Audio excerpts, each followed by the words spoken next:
Okay, तो चलिए अभी हम बात करेंगे कुछ और पॉइंट्स के ऊपर, लेकिन अभी मुझे आपसे पहले यह पूछना है कि उसमें एक टॉपिक के बारे में हम लोगों ने बात करी, जिसका नाम क्या था? बोलो। प्रोसेस ऑफ, बोलो क्या लिखा था? रूरल, इसमें आपका डेवलपमेंट। गांव का विकास करने के लिए कुछ प्रोसेस को फॉलो करना पड़ता है, या किन्हीं किन्हीं बातों के ऊपर आपको ध्यान देना पड़ता है। जरा पढ़ना, पहला पॉइंट क्या था इसके अंदर? Development of human resource. इसका मतलब क्या था? क्या होता है ह्यूमन रिसोर्स? सर आपकी देश की आबादी सिर्फ आबादी बन के रह जाएगी अगर आपने उसको ह्यूमन रिसोर्स में कन्वर्ट नहीं किया। अब जरा मुझे इसका जवाब दो, ह्यूमन रिसोर्स कैसे बन सकती है एक देश की पॉपुलेशन? कैसे बन सकती है? सर दो काम करने पड़ेंगे आपको, गवर्नमेंट ऑफ इंडिया को। पहला क्या करना पड़ेगा? एजुकेशन पर पैसा लगाना पड़ेगा। दूसरा हेल्थ के ऊपर। क्या बोला? Proper education, second health. क्यों बोला मैंने ऐसा? सर जब तक एजुकेशन नहीं होती ना, इंसान को ना क्या इस्तेमाल नहीं करनी आएगी? टेक्नोलॉजीज। आप अगर चाहते हो कि गांव के लोगों का आउटलुक चेंज हो, तो उसके लिए उन्हें प्रॉपर एजुकेशन की जरूरत है। और गवर्नमेंट की जिम्मेदारी बनती है कि अगर कोई प्राइवेट स्कूल वाला वहां पे अपनी ब्रांच खोलने को तैयार नहीं है, तो गवर्नमेंट अपनी ब्रांच खोले, गवर्नमेंट अपने स्कूल्स खोले। इससे क्या होगा? इससे क्या होगा? क्योंकि गवर्नमेंट प्रॉफिट कमाने के मोटिव से काम नहीं करती है, तो वो फार्मर्स के बच्चों को फ्री में पढ़ा सकती है, या बहुत कम फीस के अंदर आपकी पढ़ा सकती है। क्या आप मानते हो इस बात को? इससे क्या हो जाएगा? पढ़ा लिखा इंसान और एक अनपढ़ इंसान की सोच में जमीन आसमान का फर्क होता है, नहीं है? भाई गांव के लोग क्या सोचते हैं? चलो गांव के लोग छोड़ो, जो एक आदमी अनपढ़ है उसकी सोच कैसी होती है? बच्चे कम पैदा करना। वो उल्टा क्या मानता है? जितने ज्यादा बच्चे पैदा करेंगे उतना हमारे लिए अच्छा है, उतना हमारे लिए सोर्स ऑफ इनकम बढ़ेगा। लेकिन एक पढ़ा लिखा इंसान, भले ही उसके पास क्या नहीं है, पैसा नहीं है, लेकिन अगर वो क्या है? पढ़ा लिखा है, तो बताओ उसका क्या होगा सोच इस मामले में? कि ज्यादा बच्चे करने से अच्छा है कि हम एक ही बच्चा कर लें और अपना सारा का सारा पैसा हम कहां लगा दें? उस एक बच्चे पर लगा दें। नहीं ऐसा। इसे कहते हैं change in social outlook. Education आपकी सोच को बदल देती है सर। इसके अलावा मेल एंड फीमेल के बीच में जो भेदभाव होता है in terms of education, government अगर अपने स्कूल्स खोलती है तो कहीं ना कहीं वो भी रिड्यूस होगा, नहीं है? भाई पेरेंट्स गर्ल्स को, आप मुझे इसका जवाब दो, स्कूल क्यों नहीं भेजते? जवाब क्या है इसका? कहीं ना कहीं एक रीजन ये भी है कि लोगों की एक सोच क्या है कि गवर्नमेंट स्कूल्स के तो अंदर अच्छी एजुकेशन है ही नहीं, हम अपने बच्चों को प्राइवेट के अंदर भेजेंगे। लेकिन प्राइवेट के मामले में क्या है? उसकी फीस ज्यादा है, और अगर हमें ज्यादा फीस पे करनी है तो हम गर्ल चाइल्ड को क्यों पढ़ाएं? हम तो करेंगे इन्वेस्टमेंट। लड़का क्या मानते हैं लोग? एसेट। गर्ल्स को लायबिलिटी मान लेते हैं कि पहले से पढ़ाओ लिखाओ, इसे कोर्स करवाओ, फिर ये अपने पैरों पे स्टैंड हो जाएगी, फिर इसकी शादी हो जाएगी, और फिर ये जो भी कमाएगी वो जाके अपने हस्बैंड को देगी। हमें क्या मिलेगा? हमारे बुढ़ापे का सहारा कौन बनेगा? मतलब ये सोच आज भी है। मैं ये नहीं कह रहा हूं कि हर एक आदमी की सोच ऐसी है हमारे देश के अंदर, लेकिन मैक्सिमम लोग हैं ऐसे जो इस तरह सोचते हैं। बात समझ में आ रही है? तो पहला क्या बना? एजुकेशन। अच्छा ये बताओ, हेल्थ के ऊपर क्यों बोला मैंने? मैं नहीं कह रहा, गवर्नमेंट कहती है, सरकार कहती है कि हेल्थ के भी ऊपर पैसा लगना चाहिए। क्यों? अबे तुम ये बताओ, आउटपुट अच्छा कब दे पाओगे? जब तुम्हारी सेहत अच्छी होगी। अगर आपकी हेल्थ ही अच्छी नहीं है तो सर आप कितना भी पढ़ लो, आप देश के लिए ह्यूमन रिसोर्स नहीं बन सकते। आपसे देश कुछ भी निकाल नहीं सकता है, उल्टा आपको पालेगा। नहीं है ऐसा?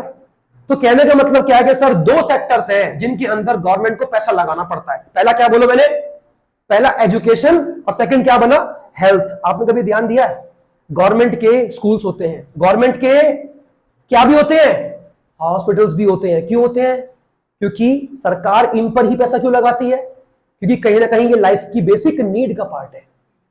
एजुकेशन होगा तो आप देश के काम आ सकते हो सर।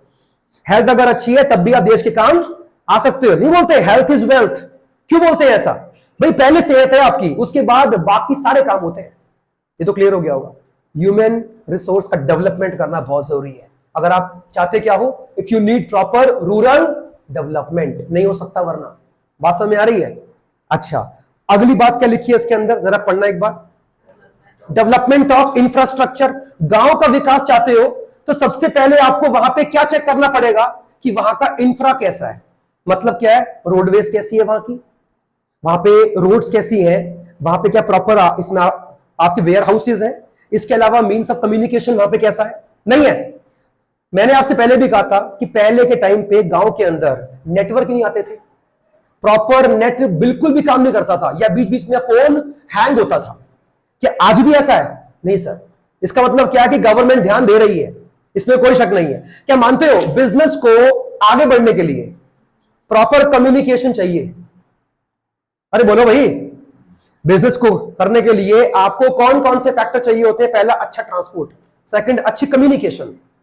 बात समझते हो? Proper banking, proper insurance. क्यों? फार्मर को लोन चाहिए, कहां से लेगा? बैंक। तो गांव के अंदर बैंक का होना जरूरी है। फार्मर अपने सामानों का इंश्योरेंस कहां से करवाएगा? इंश्योरेंस कंपनी से। तो वहां पे उसकी ब्रांच होना जरूरी है। इन सारी बातों के ऊपर गवर्नमेंट को ध्यान देना पड़ता है। बात समझ आ रही है? अच्छा आगे देखते हैं क्या लिखा, जरा पढ़ना। लैंड रिफॉर्म्स, इसका मतलब क्या था? जमीनों के मामले में बहुत सारे रिफॉर्म्स या चेंजेस लाने पड़ेंगे गवर्नमेंट को, अगर गवर्नमेंट पूरे के पूरे गांव के एरियाज का डेवलपमेंट करना चाहती है। जरा पढ़ना, इसके अंदर एक बात क्या लिखी थी, elimination of exploitation of land relations. क्या मतलब है कहने का? एक होता है लैंड का टिलर और एक होता है लैंडलॉर्ड। एक होता है मालिक और एक होता है जो जमीन पर काम कर रहा होता है। बात समझ आ रही नहीं आ रही है? इनके बीच के रिलेशंस कभी अच्छे नहीं होते। क्यों? लैंडलॉर्ड क्या मानता है? क्या मानता है जमींदार? कि पैसा ज्यादा लेते हैं, काम कम करते हैं। और जो बेचारे लैंड लेबर्स हैं वो भी कुछ ना कुछ सोचते हैं। सोचते क्या है? पैसा कम देता है और काम बहुत लेता है। इसका मतलब क्या हुआ? इनके जो बीच का रिश्ता है वो सास और बहू जैसा होता है, कभी खुश नहीं रहेंगे एक दूसरे से, कमियां निकालते रहेंगे। तो पहले तो ये इस चीज को रिमूव करना पड़ेगा। सेकंड क्या लिखा है, actualisation of the goal of land to the tillers. क्या मतलब है? लिखा क्या है? एक्चुअलाइजेशन का मतलब क्या होता है?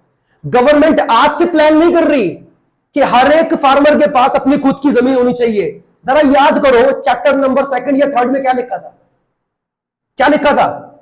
कि हर फार्मर के पास एक खुद का प्लॉट होना जरूरी है जिसपे वो खुद की खेती कर सकता है। ऐसा करने से वो किसी के लिए काम नहीं कर रहा होगा, वो अपने लिए काम कर रहा होगा। बात समझ आ रही है? क्या आज तक हुआ है? क्या मानते हो कि अगर हमारे देश के अंदर 100 फार्मर्स है तो 100 के 100 फार्मर के पास अपनी लैंड है? मानते हो? इसका मतलब क्या लिखा है यहां पे, जरा पढ़ना। एक्चुअलाइज, इसका मतलब क्या होता है? इसको एक्चुअल में इंप्लीमेंट करने की जरूरत है। अभी तक ये प्रॉपरली हुआ नहीं है। अभी आगे बढ़ सकते हैं। नेक्स्ट पॉइंट पढ़ना, क्या लिखा हुआ है, improvement of socio economic conditions of the poor by widening their land base. क्या मतलब है कहने का? जरा फिर से एक बार ध्यान देना। देखो पॉइंट पढ़ना नहीं है, सिर्फ हमको जानना भी है कि लिखा जो है मतलब क्या है उसका। फिर से पढ़िए एक बार। सोशियो इकोनॉमिक कंडीशन, गांव में रहने वाले जो लोग हैं उनकी इंप्रूव करने की जरूरत है। क्या मतलब है कहने का? सोशियो इकोनॉमिक, लोगों को एजुकेट करना, एजुकेशन देना। ये क्या है? सोशल है या इकोनॉमिक है? पक्का इकोनॉमिक तो नहीं है ये? क्या है? सोशल। ठीक है, लेकिन एक बात का जवाब दो, सोशल तो आपने उनको इंप्रूव कर दिया, लेकिन अगर किस चीज से इंप्रूव नहीं किया? इकोनॉमिकली। मतलब क्या है? पढ़ाई लिखाई तो कर ली उन लोगों ने, बहुत ही अच्छे हो गए, लेकिन उनके पास पैसा ही नहीं आगे बढ़ने के लिए। उसके लिए हम क्या पढ़ने वाले हैं कि गवर्नमेंट ऑफ इंडिया ने गांव में रहने वाले फार्मर्स के लिए कौन सा ऑप्शन खोला है ताकि उनको लोन मिल सके आसानी से। बात समझ नहीं आई है? वो पढ़ेंगे इसके बाद हम। मतलब क्या है सर? सिर्फ एजुकेट करने से कुछ नहीं होगा, आपको उनको फंड्स, उनकी जो फंड्स की क्या है जो कमी है उसको भी आपको पूरा करना होगा। That is your what, socio economic conditions की बात हो रही है। आगे देखो क्या लिखा हुआ है, ये तो हो गया। इसके बाद क्या था बोलो, एलिविएशन ऑफ पॉवर्टी। मतलब क्या था इसका? जब तक क्या नहीं दूर होगी, कहां से? गांव में से। अच्छा गांव का इससे क्या मतलब है? क्या मतलब है गांव का इससे? अगर गांव में लोग पुअर हैं तो दिक्कत क्या है सर? बहुत बड़ी दिक्कत है। क्या बताना? अगर गांव के अंदर लोग कैसे पुअर हैं, क्या कभी एजुकेशन के बारे में कुछ सोच पाएंगे? उनके दिमाग में 24 घंटे कौन सी बातें घूमती रहेंगी? 2 वक्त की रोटी कैसे कमाए, बात खत्म है यार। नहीं ऐसा। पॉवर्टी से जब तक ऊपर नहीं उठेंगे आगे की नहीं सोचेंगे। मैंने आपसे पहले भी ये बात बोल रखी है, अमेरिका की औकात नहीं है इंडिया के सामने, लेकिन वो क्यों इतना अच्छा है पैसों में? और बताओ जरा एक बार इसमें, आप हर चीज में। उनकी आबादी कम है और लैंड का एरिया बहुत ज्यादा है अमेरिका के पास। इंडिया का उल्टा है सर। इंडिया के पास लैंड भले ही 7वां दुनिया का सबसे बड़ा देश है, लेकिन आबादी अमेरिका से कई गुना ज्यादा है। इसलिए हर एक के हिस्से में जो लैंड का पीस है, अगर हम देखें पर हेड जो होता है वो बहुत कम आता है। अमेरिका में हर एक के हिस्से में जमीन बहुत ज्यादा आती है पर हेड, अगर हम काउंट की बात करते हैं। बात समझ आ रही है? इसलिए वहां का हर एक आदमी अमीर है। चलिए, ये तो हो चुका था। Development of the productive resources, कहने का मतलब है वही पर बात घूम के आती है कि सर बोलो, सिर्फ फार्मिंग के ऊपर बेस ना रह के दूसरी एक्टिविटीज के अंदर भी एक्सपर्टीज को हासिल करेंगे फार्मर्स, तो ही आगे बढ़ेंगे। बात समझ में आ रही नहीं आ रही है? बोलो भाई। अब आज पढ़ेंगे आज का बिल्कुल ब्रांड न्यू टॉपिक, जिसका नाम क्या है? बोलो ना, रूरल क्रेडिट। मतलब क्या है? गांव के अंदर उधार या लोन मिलने का रास्ता गवर्नमेंट ने क्या खोला है, इस वाली हेडिंग में वही पढ़ने वाले हैं। आपको ये बात मालूम होना चाहिए, कोई भी प्राइवेट बैंक गांव के अंदर अपनी ब्रांच खोलना तैयार नहीं होता है। क्यों नहीं होता है? क्योंकि वो क्या जानता है? वो जानता क्या है? प्राइवेट बैंक क्यों अपना टाइम लगाता है लोगों को लोन देने में? क्योंकि उसको क्या मालूम है कि सामने वाला हमें उसके बदले में इंटरेस्ट पे करने वाला है, नहीं है? और कई बार सुनने में आता है कि गांव के लोगों का लोन गवर्नमेंट ने माफ कर दिया। इसका मतलब जानते हो क्या है?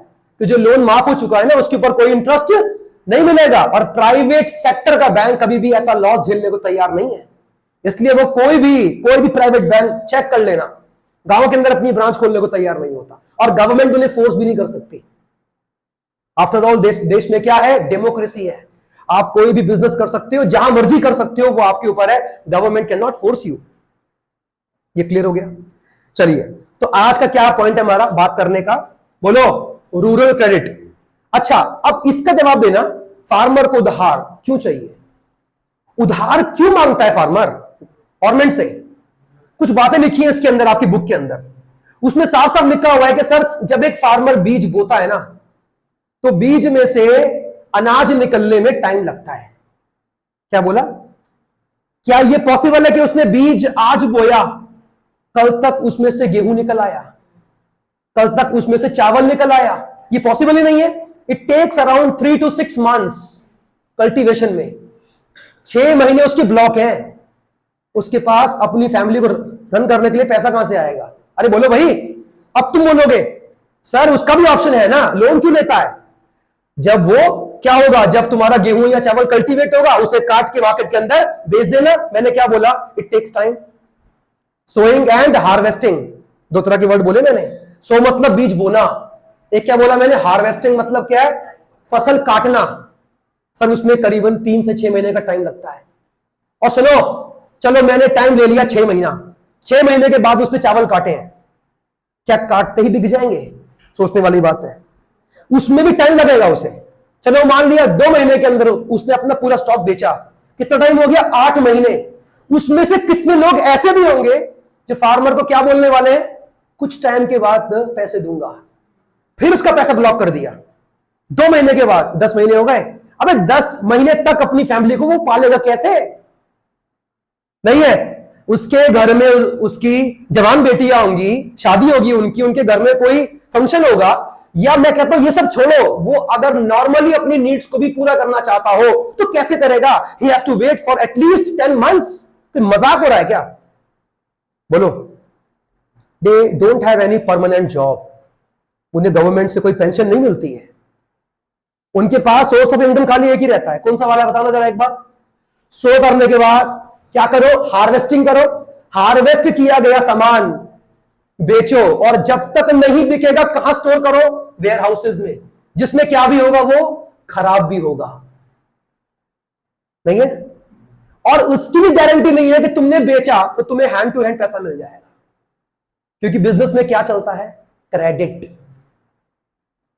और जो आदमी बोलता है ना कि नहीं हम तो नकद में डील करते हैं, हमें तो कैश चाहिए ऑन द स्पॉट, उसका बिजनेस आज के टाइम में ज्यादा लंबे टाइम तक चल नहीं सकता है। कभी ध्यान देना। ये तो क्लियर हो गया होगा। अकाउंट्स में अक्सर आपने क्या पढ़ा है? Sundry debtors, sundry creditors. ये वही लोग हैं सर जिनसे आपको पैसे लेने हैं, सामान तो आपका बिक चुका है। या ये वो लोग हैं जिनको आपको पैसे देने हैं, वो आपसे सामान पहले खरीद चुके हैं। हाँ या ना? ये करना होता है बिजनेस के अंदर। उम्मीद करता हूं कि आपको ये कॉन्सेप्ट बिल्कुल समझ में आ गया होगा कि फार्मर को आखिर लोन क्यों चाहिए होता है। जवाब दो, चलो बोलो, ये टॉपिक क्यों पढ़ रहे हैं हम, इसका रीजन क्या पढ़ने के पीछे, बोलो। जीने के लिए। उसने 1000 केजी वीट उसने अपने खेतों में कल्टीवेट किया, बेचेगा, पैसा आ जाएगा तो खा लेगा। अबे लोन क्यों चाहिए, लोन क्यों चाहिए? मैंने क्या बोला अभी? सर बोने में, उगने में, काटने में, स्टोरेज, सेल और कैश का इनफ्लो, इसमें काफी समय लगता है। ये ऑन द स्पॉट नहीं होता है। बात समझ में आ रही है? और जब तक नहीं बिकेगा तब तक आप अपने घर का खर्चा कैसे चलाओगे? उसके लिए आपको क्या चाहिए? You need rural credit. क्या गवर्नमेंट देगी? गवर्नमेंट देगी? हां, देना पड़ेगा सर, क्योंकि गांव को भी शहरों के साथ लेके चलने की जिम्मेदारी किसकी बनती है? गवर्नमेंट की बनती है। मुकेश अंबानी के पास कितना भी पैसा हो, वो कभी भी गांव के अंदर जाके अपनी ब्रांच नहीं खोलेगा। एक फैक्ट्री यहां लगाओ, क्योंकि वो प्राइवेट सेक्टर का आदमी है। उसको सबसे क्या प्यारा है? अपना प्रॉफिट प्यारा है, और वो अपनी मार्केट खुद चूज कर सकता है कि मैं कहां बेचूंगा। क्लियर हुआ नहीं हुआ? चलिए आगे बढ़ते हैं। अब देखो सवाल ही आता है कि सर ठीक है सर, आपने तो बहुत बड़ी बड़ी बातें बोल दी हैं, फार्मर को लोन चाहिए। अबे लोन आने के उसके पास सोर्सेस कौन कौन से हैं? उसके पास 2 सोर्स होते हैं। He has 2 sources, 2 रास्ते हैं। पहला क्या है? Institutional sources. देखो लिखा होगा, लिखा है, जरा पढ़ना, क्या लिखा है? Institutional sources. और क्या लिखा है? Non institutional sources. इसमें क्या फर्क है? ध्यान से मेरी बात को सुनना, लिखना कुछ भी नहीं है, खाली आपको सुनना है। पहले हम बात कर रहे थे किसके बारे में? इंस्टीट्यूशनल सोर्सेज के बारे में। उसका नाम देखो ना यार, एक ऐसा सोर्स जिसके ऊपर हमेशा गवर्नमेंट की निगाह रहती है। क्या बोला? सरकार हमेशा इन सोर्सेज को गाइड, रेगुलेट और कंट्रोल करती है। फार्मर को क्या बैंक से लोन मिल सकता है? हां। बैंक किसके नीचे काम कर रहा है? आरबीआई। आरबीआई गवर्नमेंट की है सर। इसका मतलब जानते हो? इसका मतलब जानते हो क्या है? कि बैंक और मेरे बीच में कौन है? गवर्नमेंट है। तो बैंक मुझे चीट नहीं कर सकता। अगर मैं कौन हूं? फार्मर हूं। ये तो अनपढ़ आदमी है, कहीं पर भी साइन करवा लो, जो भी अमाउंट लिखवा लो, उसके बाद इसको एक्सप्लॉइट करेंगे, इंटरेस्ट मन चाहा मांगेंगे। कैसा होगा? इंटरेस्ट रेट कौन तय करने वाला है? सर आरबीआई तय करेगी। नहीं है? अभी मैं आपसे बात करूंगा, देखना इस बारे में। पॉइंट हुआ क्लियर? नहीं हुआ? बताओ मतलब क्या कहने का? ऐसे सोर्स जिसके ऊपर गवर्नमेंट का कंट्रोल रहता है, ऐसे सोर्सेस को हम बोलते हैं इंस्टीट्यूशनल सोर्सेस। समझ में आ रही है? और एक क्या सोर्स है आपका? नाम बताना। Non institutional sources. इसका मतलब क्या है सर? जिसमें रेगुलेट करने वाली गवर्नमेंट नहीं है। तो क्या ऐसे लोगों से लोन लेना रिस्की है? क्यों? वो लोन देने को तैयार है और कह रहे हैं नो पेपर वर्क। बैंक जाओगे धक्के खाओगे, पेपरों पे साइन करवाएंगे, मॉर्गेजिंग करवाएंगे। इससे अच्छा है कि हमसे ले लो। उसमें कौन कौन है देखना एक बार। मनी लेंडर्स, दिख गया लिखा हुआ है? देखो एक बार क्या लिखा है? Money lenders. सेकंड आपके रिश्तेदार, कौन? आपके relatives. Next traders and commission agent. Next rich landlords. Risky हैं ये लोग, ये तो अच्छे हैं, इनसे हम लोन ले लेते हैं। दिमाग लगाओ। चलो मैं आपसे बात करता हूं। एक लिखा मनी लेंडर्स, मतलब क्या है इनका? सर वो लोग जिनका काम ही क्या है? उधार देते हैं, उधार देके पैसा कमाते हैं। बात समझ में आई है? क्या गवर्नमेंट के द्वारा ये गाइडेड हो रहे हैं? क्या गवर्नमेंट इन्हें कंट्रोल कर रही है? क्या ये मन चाह इंटरेस्ट मांग सकते हैं? क्या बात कर रहे हो? हाँ बिल्कुल। अब देखो आप कौन थे? फार्मर। देखो आपसे कैसे बात करेंगे, ये कन्विंस करेंगे तुम्हें। दूसरे वर्ष में कहूं तो मिसगाइड करेंगे। बैंक जा रहे हो, लोन चाहिए, कितना मांग रहा है ब्याज बैंक? आप बोलोगे 10% मांग रहा है बाबूजी। 10%। मैं लूंगा दो, मुझसे loan low, I will charge only कितना 2%। आपको लगेगा, क्या लगेगा आपको? कहां 10%, कहां 2%? आगे पूरी बात सुन ले। वो 10% साल का मांग रहे हैं, मुझे 2% हर महीने दो, तो वो तुमसे कितना मांग रहा है साल में? 24% मांग रहा है सर। कहां की मैथ कर रहे हो? 12 महीने 2% का ब्याज मांग रहा है वो आपसे हर महीने, तो आपसे वो साल का क्या मांग रहा होगा? 24%। और बैंक कितना मांग रहा है? 10% मांग रहा है सर। और क्या ये भी पॉसिबल है कि उसने आपको 1 लाख का लोन दे दिया, और क्योंकि आप तो फार्मर हो, पढ़े लिखे तो हो नहीं, जो पढ़ के साइन करोगे, साइन भी नहीं करोगे, आप तो अंगूठा मारोगे उसके ऊपर। क्या पूरे के पूरे चांसेस है कि वो 1 लाख के आगे 1 0 और लगा सकता है? मतलब क्या बन गया इसका? लिया तुमने कितना है? उसने कितना लिखा उसमें? तुम पैसा चुकाते चुकाते मर जाओगे सर, आपका बच्चा भी चुकाएगा। ऐसे एक्सप्लॉयटेशन हो सकते हैं। मैं ये नहीं कह रहा होते हैं, मैं कह रहा हूं हो सकते हैं, और कई जगह पर ये आपके देखे भी गए हैं। तब भी गवर्नमेंट क्या बोलती है? गवर्नमेंट क्या बोलती है? ऐसों से दूर रहो फार्मर्स, हमारे पास सोर्सेज हैं लोन देने के, वहां पर आओ। लेकिन फार्मर किस बात से डरता है ये बता दो। बैंक क्या मांगेगा? सिक्योरिटी। कहां से देंगे? लेकिन ये लोग बिना कुछ मांगे आपको लोन दे रहे हैं। मतलब क्या? रिस्क है भैया, इसका मतलब कुछ ना कुछ है। बात समझ में आ रही है? अरे बोलो भाई। ज्यादा पेपर वर्क आपको कहां लगता है? बैंक में। यहां, लेकिन यहां पे कोई लिखा पढ़ी नहीं है, अंगूठा लगा दे बस, बाकी हम देख लेंगे। हर महीने का 2% हमको ब्याज देता रहे। 1 लाख के लोन के ऊपर 2,000 रुपए का ब्याज हर महीने। सुन लो, साल का 24,000। बैंक कितना मांग रहा है साल का? 10%, मतलब 10,000। क्या तुम्हें उस आदमी ने एक्सप्लॉइट नहीं किया है? बिल्कुल करा, होता है। आगे देखो क्या लिखा है। आपके रिश्तेदार, इनसे भी मत लो सर, कोशिश करो। हाँ, बात वही है ना, रिश्तेदारों से पैसों का लेन देन नहीं करना चाहिए। आज ये मेरी बात जान लेना आप लोग। अब इसका जवाब दो क्यों।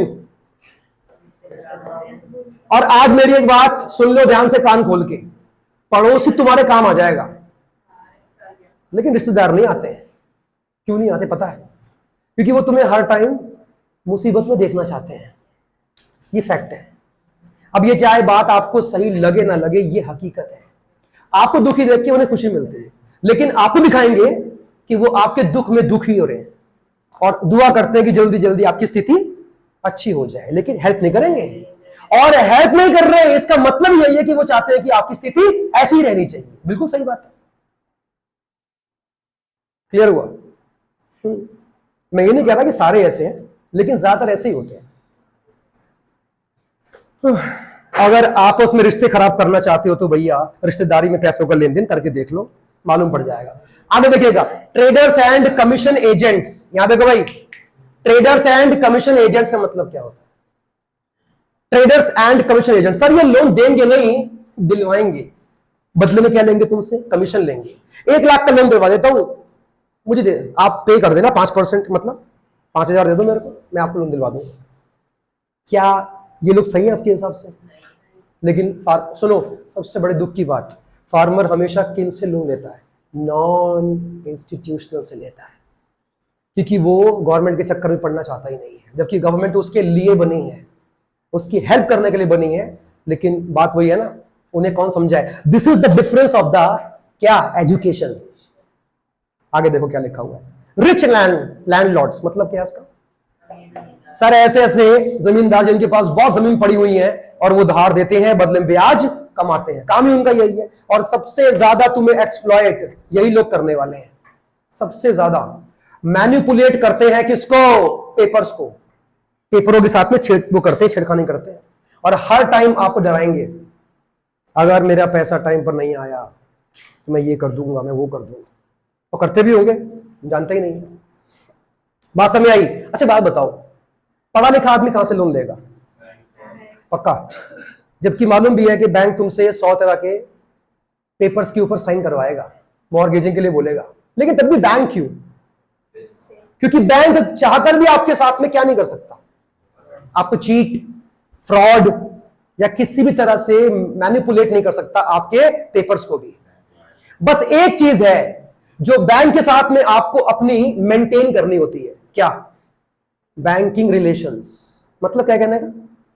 इसका ये मतलब नहीं है कि रोज बैंक पहुंच जाओ, वहां का जो गार्ड खड़ा होगा, और कैसा है तू, सही चल रहा है सब कुछ, बैंक के अंदर घुस गए, अब इनके कैसे है साहब, मैनेजर जी कैसे, वो वाली बात नहीं कर रहा हूं मैं। बैंक चाहता क्या है आपसे कि सर टाइम पे आपकी इंस्टॉलमेंट्स आनी चाहिए। कहने का मतलब है आपका सिविल अच्छा होना चाहिए, तो बैंक आपको हर टाइम लोन देने को तैयार रहेगा, और उल्टा आपको बोलेगा सर एक नया ऑफर निकला है, नई स्कीम निकली है सर, प्लीज लोन ले लीजिए। और जहां तुमने एक बार भी अगर बैंक के साथ में अगर आपने बदतमीजी कर दी, आपका चेक वेक बाउंस हो गया सर, सिविल डैमेज हो जाएगा आपका। बैंक ट्रस्ट करता है आपके ऊपर, लेकिन तब तक करेगा सर जब तक आपका सिविल अच्छा है। क्लियर हो गया नहीं हो गया? आप एक याद करो, मैक्रो के अंदर था एक हमारा चैप्टर था मनी एंड बैंकिंग, उसमें क्या था, एक फंक्शन क्या था, ओवरड्राफ्ट फैसिलिटी। हाँ, उसमें क्या था सर, वो ऑप्शन बैंक सबको करने नहीं देता, सिर्फ उसी को देगा जिसका ट्रैक रिकॉर्ड अच्छा है। किस मामले में? बैंक उसको जानता है कि सर पहले भी ये हमसे लोन ले चुका है और टाइम पर इसने वापस भी किया है, इसका मतलब कि ये आदमी ट्रस्टवर्दी है, इसको लोन देना सेफ है। नहीं है? सीरियसली बैंक कोर्ट के चक्कर लगाना नहीं चाहता आपकी वजह से। आप पैसा लेके बैठ गए, आपके 3-4 चेक बाउंस हो गए, अब बैंक को मजबूरन अपना वकील करना पड़ेगा, कोर्ट जाना पड़ेगा। क्या आप मानते हो कि बैंक को इसमें काफी अच्छी फीलिंग आती होगी? बैंक का टाइम लग रहा है, बैंक का पैसा लग रहा है। वो अलग बात है कि बाद में वो कोर्ट की पूरी फीस बैंक आपसे ही लेगा, क्योंकि केस आपकी वजह से हुआ है। बात समझ नहीं आ रही है? लेकिन मजबूरी में करता है वो। तो bank is a safer side. बस बात क्या है, always try to maintain your healthy relations with the bank. आगे ओके, अब किसकी बात करेंगे? बोलो ना, बोलो। इंस्टीट्यूशनल सोर्सेज, जिसके ऊपर गवर्नमेंट चाहती है कि हमेशा आप और हमारे जैसे लोग ट्रस्ट करें, फार्मर्स भी इन्हीं के थ्रू लोन रेस करें। पहला जरा पढ़ना, क्या लिखा है? कोऑपरेटिव, क्या लिखा है? क्रेडिट। मतलब क्या है इसका जानते हो? दूसरे वर्ड्स में कहें तो कोऑपरेटिव ऑर्गेनाइजेशंस। 11th क्लास में टॉपिक था एक कोऑपरेटिव आपके ऑर्गेनाइजेशंस। क्या होता है ये बता किसी को? 2 तरह के नाम लूंगा, एक होता है कोऑपरेटिव ऑर्गेनाइजेशंस और एक होती हैं सेल्फ हेल्प ग्रुप्स। नाम सुने? नहीं सुने? बहुत अच्छे। ये 10th में था सर। 10th में हम पढ़े ही कहां? पढ़े थे? Oh my God, I thought कि आप लोग उसमें हाँ घास वास मतलब काट कूट के आ गए हैं, तो फिर आपको याद नहीं है? ये था उसके अंदर भाई, SHGs कट गया था, मतलब जो आपने भी पढ़ा वो सिलेबस में नहीं था। ओ क्या जवाब है, आई लाइक इट, बेशरम। हाँ बताना क्या होते हैं सेल्फ हेल्प ग्रुप्स? लेडीज के लिए बने हैं, मतलब जो लोग करते थे, गांव के लोग करते थे, सोसाइटी के करते थे, बना लेते थे आपस में ही लोग, कमेटियां। हाँ कुछ कुछ वैसा ही है। लेकिन अभी बताओ कोऑपरेटिव्स में और इसमें क्या फर्क है फिर? Self help group and cooperative organisation के बीच में क्या डिफरेंस है? दोनों ही अपने मेंबर को ही लोन देते हैं। जानते हो क्या डिफरेंस है? एक लीगल है और एक इलीगल है। देखो क्या जवाब दिया है? एक गवर्नमेंट रजिस्टर्ड, यस, कोऑपरेटिव्स को गवर्नमेंट ऑफ इंडिया रेगुलेट करती है सर, और कोई भी कोऑपरेटिव ऑर्गेनाइजेशन जब तक कि एक्ट में क्या नहीं होगी, रजिस्टर नहीं होगी, वो अपना काम नहीं कर सकती। कौन सा एक्ट बना उसके लिए? कोऑपरेटिव ऑर्गेनाइजेशंस एक्ट 1912, 1912, अंग्रेजों के टाइम पे ये एक्ट बना था। बात समझ आ रही है? और सेल्फ हेल्प ग्रुप रजिस्टर्ड हो भी सकता है, नहीं भी हो सकता है, इलीगल नहीं होगा। समझ आ रहा है? दोनों के अंदर और क्या कॉमन बातें हैं? दोनों ही अपने मेंबर्स को लोन देती हैं। अब ये बताओ इनके पास अपने मेंबर्स को लोन देने के लिए पैसा कहां से आता है? सर पहली बात यह है कि मेंबर्स कंट्रीब्यूट करते हैं, कुछ ना कुछ पे करते हैं, फिक्स अमाउंट, और इसके अलावा इनको लोन देने के लिए हमेशा बैंक्स भी तैयार रहते हैं। ये बैंक से लोन लेते हैं और अपने मेंबर्स को देते हैं। बात समझ नहीं आ रही है? क्यों? कोऑपरेटिव से बैंक इंटरेस्ट कम लेता है सर। हाँ, लेकिन अगर आप लोगे बैंक से लोन तो आपको इंटरेस्ट ज्यादा पे करना पड़ेगा। ये डिफरेंस होता है। समझ आया क्यों? क्यों? क्योंकि कॉपरेटिव्स जो होती हैं वो प्रॉफिट कमाने के मोटिव से काम नहीं कर रही, वो अपने मेंबर के वेलफेयर के लिए काम कर रही होती है, इसलिए उनसे बैंक उतना नहीं कमाता। लेकिन बैंक इनको आसानी से लोन देता है। देखो, दो फायदे हैं इसके मेंबर बनने के। पहला ब्याज कम है, दूसरा इनको आसानी से लोन दे देगा बैंक, लेकिन आपको नहीं देगा। क्यों? क्योंकि कॉपरेटिव्स गवर्नमेंट ऑफ इंडिया के अंडर क्या है? रजिस्टर्ड होती है सर। वो ट्रस्ट करता है बैंक उनके ऊपर, आप पे करेगा। बैंक तो बोलेगा 2 मिनट में आपको बैंक बोल देगा कि भाई आप तो चोर आदमी हो, तो भाग जाओगे। लेकिन कुछ रखो यहां पे, मॉर्गेज करो, लोन नहीं मिलेगा। बात समझ नहीं आ रही है? अरे बोलो भाई, बताओ क्या डिफरेंस हुआ? सेल्फ हेल्प ग्रुप शॉर्ट में क्या बनता है? SHGs, और क्या है? Cooperative organisations. बताओ क्या डिफरेंस है दोनों के बीच में? दोनों ही गवर्नमेंट ऑफ इंडिया के अंडर आ रही हैं, लेकिन SHGs कैन बी रजिस्टर्ड और unregistered, but cooperatives are always registered. समझ आ रहा नहीं आ रहा है? हाँ जी, चलो सर, ये तो हमें हो गया। क्या आप, अच्छा, और इसमें क्या डिफरेंस है? एक फर्क और है जो मैं आपके साथ में शेयर करना चाहूंगा। बताओ क्या डिफरेंस है? कॉपरेटिव्स के अंदर मेंबर सर गरीब आदमी नहीं होते, थोड़े पैसे वाले होते हैं, ठीक ठाक। मतलब SHGs बनी ही गरीबों के लिए, और ये ज्यादातर गांव में होती है। कॉपरेटिव्स ज्यादातर शहरों के अंदर मिलेंगे आपको। फर्क क्लियर हुआ नहीं हुआ? चलो, अगर हमने यही बात को छेड़ दिया तो जरा पॉइंट नंबर 7 के ऊपर ध्यान देना। क्या लिखा है? सेल्फ हेल्प ग्रुप दिखा है? Bank linkage programme for micro finances का मतलब क्या होता है? छोटे मोटे फाइनेंस, इससे आप रेज कर सकते हो। 1 करोड़ का लोन यहां से आप रेज नहीं कर सकते सर। 1 करोड़, 2 करोड़, 15 लाख नहीं। छोटे मोटे खर्चों के लिए, जो घर के खर्चे होते हैं, उनके लिए आप यहां से कुछ टाइम के लिए फंडिंग आप जो है कर सकते हो। देखो, इसके अंदर कुछ पॉइंट हैं जो आपको पढ़ने पड़ेंगे। अगले वाले पेज पर आना जरा एक बार। क्या लिखा हुआ है? बाय मई 2019 नियरली, क्या लिखा है? 6 करोड़ वुमेन, मतलब 60 million women in India have become member in 54 lakh women SHGs। इस लाइन का मतलब बताओ क्या लिखा है?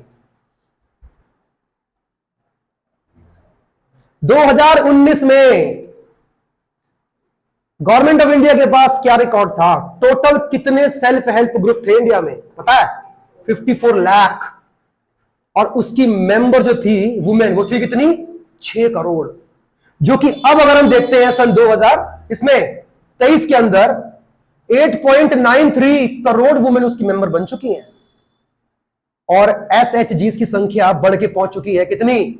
82.61 लाख। इसमें अलग है क्योंकि ये इस ईयर की है, तुम्हारी बुक बैकवर्ड है। ये मेरी बुक है, मैं आज खुले आऊं, चोरी की बात कर रही यार। ये यार, मैं आज इतनी मेहनत से बुक लेकर आया हूं, ये वाली कह रही है हमारी बुक है। नाम दिखा दो, नाम लिखा हुआ है अवंतिका। अच्छा, आपकी बुक में नाम नहीं था तो मैंने नाम लिख दिया। अरे बड़े यार, सच में यार, हम तो अपने आप को समझ रहे थे कि हम बड़े शाणे हैं, तो हमसे भी आगे 4 कदम। चलो कोई बात नहीं, मुझे अच्छा लगा सुन के। बात समझ आ रही है? वो तो नहीं मिलेगी आपको। बात समझ आ रही है? हाँ जी। और गवर्नमेंट के रेगुलेशंस में कौन सी बॉडी काम करती है? बोलना, लैंड डेवलपमेंट बैंक्स। मतलब क्या है इसका? सर ऐसे बैंक, अच्छा मैं अगर ना बैंक का नाम ले दूं ना, तो भैया वो तो एक बारी में क्लियर आपको होना चाहिए कि क्या है वो, कौन सा सोर्स है वो। क्यों? क्योंकि सर बैंक RBI के नीचे काम करेगा, और RBI is a government regulatory body. बात समझ आ रही नहीं आ रही है? हाँ, लेकिन सवाल ये आता है कि what is a land development bank? इसका मतलब तो बताओ। सर ऐसे बैंक जो गिरवी क्या मांगते हैं आपसे? हमेशा आपकी जमीन गिरवी मांगते हैं, तब आपको लोन देते हैं। और लोन देने का मकसद क्या होता है सर? ताकि आप एक नई लैंड खरीद सको, या अपनी लैंड के ऊपर कोई और इंप्रूवमेंट करवा सको, या कोई इक्विपमेंट, ट्रैक्टर मार्केट से परचेज कर सको, नहीं है? और इसका रीपेमेंट भी 20 से 30 सालों तक होता है sir. It's a long term debt. तो भैया फिर उसके बच्चे देंगे, बच्चे देंगे उसके। और इसका इंटरेस्ट रेट आपके हिसाब से क्या होता होगा? ज्यादा या कम? कम होता है। गवर्नमेंट आपको लूटने के लिए नहीं बैठी हुई, आगे देखो क्या लिखा हुआ है। अच्छा, इसमें एक पॉइंट भी लिखा हुआ है, जरा यहां पे देखना एक बार। They provide the credit to the farmers against the mortgage of their land. देखो लिखा हुआ है, जमीन आपसे मॉर्गेजिंग के लिए मांगते हैं, ये लिखा ऐसा कुछ, जमीन मांगते हैं। Loans are given for the permanent improvement of land, purchasing agricultural implements and for repaying old debts. मतलब क्या है इसका? इसके जो अंदर आपको बैंक लोन देगा, उसके बदले में मॉर्गेजिंग क्या मांगता है आपसे? आपकी जमीन मांगता है। और लोन क्यों देता है?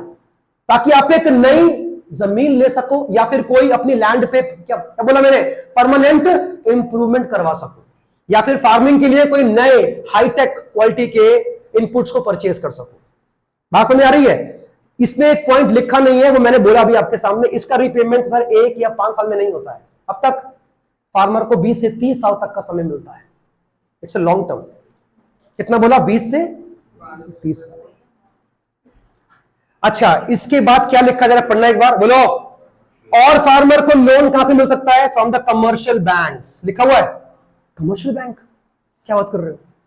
हाँ सर, गांव के अंदर होते हैं। कौन से बैंक? Commercial bank. ये कौन से बैंक होते होंगे, प्राइवेट या गवर्नमेंट? प्राइवेट बैंक होते हैं ये। दिमाग लगाओ। 1969 में गवर्नमेंट ने इंडिया के बहुत सारे प्राइवेट बैंक्स को परचेज कर लिया था और उनको नेशनलाइज कर दिया था। देखो लिखा हुआ है इसके अंदर। आपका initially the commercial banks played a marginal role in advancing rural credit, however after nationalisation, कब? In 1969 they expanded their branches in the rural areas and started directly financing the farmers. आप जानते हो एक वर्ड क्या लिखा है इसके अंदर? किसी बैंक को, सुनो, किसी बैंक को नेशनलाइज करने का मतलब क्या होता है? गवर्नमेंट ने उसकी कंट्रोल अपने हाथ में ले लिया। एक प्राइवेट बैंक अब गवर्नमेंट का हो गया। That is your what? Nationalise करना। बात समझ में आ रही है? तो फिर उसके बाद क्या हुआ? इन सारे कमर्शियल बैंक को गांव के अंदर स्टैब्लिश किया गया ताकि वहां के फार्मर्स को लोन प्रोवाइड कर सके। बात समझ में आ रही है? बाकी हम बात करेंगे नेक्स्ट क्लास के अंदर, ठीक है?